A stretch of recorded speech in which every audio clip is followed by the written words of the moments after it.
Let's bring in former director of the Cybersecurity and Infrastructure Security Agency, Chris Krebs. He's the Chief Intelligence and Public Policy Officer at the cybersecurity company SentinelOne. It's good to have you on the show. Chris, thanks so much for being with us. I want to circle back to the last segment where we were talking about Republicans that were concerned about Donald Trump winning. Part of that Jonathan Martin story talked about Republicans who are traditional foreign policy, pro-NATO, pro-Ukraine Republicans who believe you should push back against autocrats, you should push back against communists, all the things that we Republicans used to believe. It never really made sense to me when you started having these Republicans coming out and literally lifting pro-Putin propaganda and putting it on their websites or putting it on cable news. So I guess I shouldn't be surprised, but it is still jarring to see these headlines when we knew something was going on. I'm curious your thoughts. Right. Yeah, look, the indictment from yesterday, the charging document itself is a fascinating read. I mean, it is this almost, Ludlum-like, Tom Clancy-like story of foreign security services and foreign interests manipulating the U.S. political discourse. But it really all boils down to, as I see it, something I've been talking about for years. It's disinformation, it's propaganda, and it's all about power, influence, and money. Take your pick of those three, something's in play here.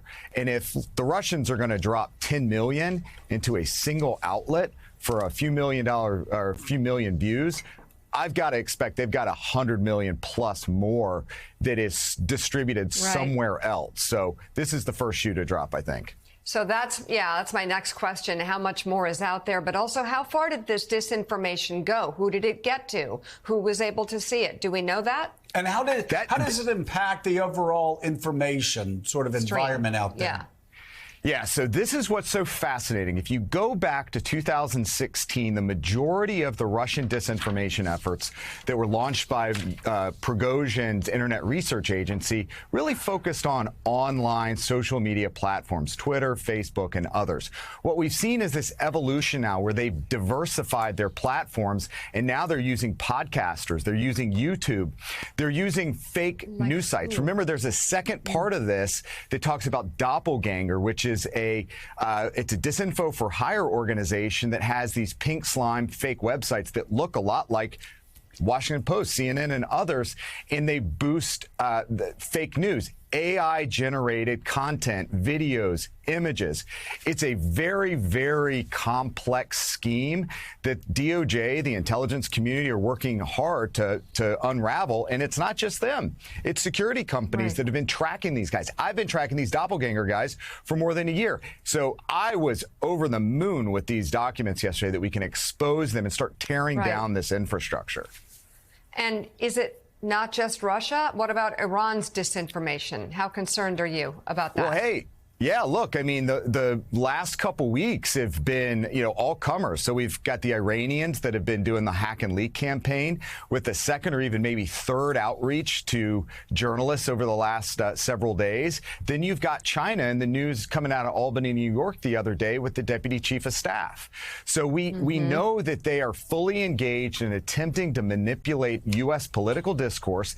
They're going after influential members of the elite. And, look, whether you want to call the podcasters or YouTubers the elite, it doesn't matter. They have reach. They have the ability to reach out and touch minds.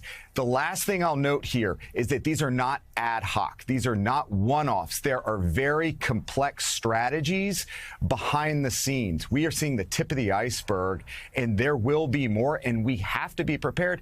At the same time, we can't overplay the impact. There very likely is no tactical impact. Any single voter's decisions are changing. It's, to your point, Mika, how is the overarching information environment corrupting, eroding? We're losing confidence and faith. That's what we have to understand and get back to general media literacy and talking truth to power.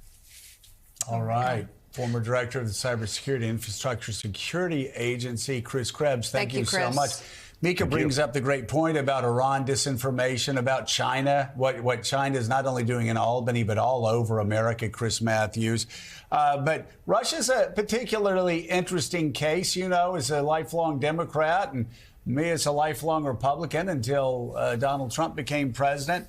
It was always the Republicans that accused the Democrats of being too close to the Russian commies. And here you have an entire segment of Republicans who have become pro-Russian, pro-Putin, pro-Orban, who is Vladimir Putin's only real ally in the EU.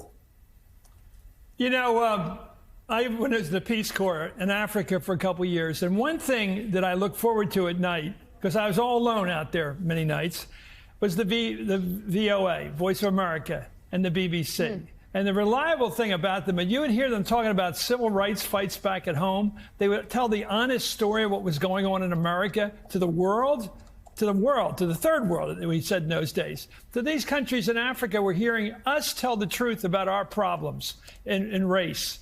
And it was real. And it was great because you could count on the BBC and you could count on us to be telling the truth. That's what we've been doing. The Russians, I just imagine what it's like when Putin goes into, so what are we doing with broadcasting right now? How are we doing with our message? I mean, he's beating the hell out of these people, telling them they get the message out, get the propaganda going. That's what they're doing. They're trying to catch up to us. They can't beat us in the economy or technology, but they can beat us in BS. And that's what they're out there doing. I can imagine the pressure on these people not to tell the truth.